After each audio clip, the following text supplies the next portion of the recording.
পর্যায়ক্রমিকভাবে সারা দেশে বিভিন্ন মসজিদ মাদ্রাসার ইমাম সাহেব, খতিব সাহেব যারা আছেন, মুয়াজ্জিম সাহেব আছেন, তাদেরকে আমরা সম্মানী দিতে চাই সরকারের পক্ষ থেকে। বলতে চাই, নারীদের কথা বলেছি, কৃষকদের কথা বলেছি, শিশুদের কথা বলেছি, তরুণদের কথা বলেছি, যুবকদের কথা বলেছি।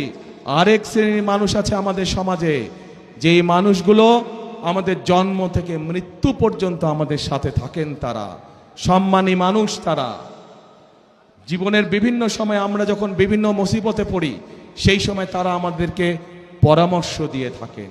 সেই মানুষগুলো কারা? সেই মানুষগুলো হচ্ছে আমাদের বিভিন্ন মসজিদ, বিভিন্ন মাদ্রাসার ইমাম সাহেবরা, খতিব সাহেবরা, মুয়াজ্জিম সাহেবরা।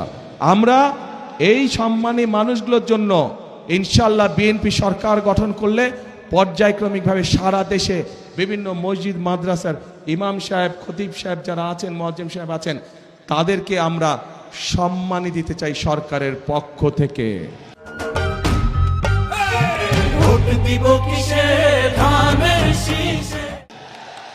যাতে করে তারা সম্মানের সাথে জীবন যাপন করতে পারেন। শুধু তাই নয়, একই সাথে আমরা তাদেরকে বিভিন্ন রকম ট্রেনিং দিব, যাতে করে তারা ভালোভাবে জীবন যাপন করতে পারেন।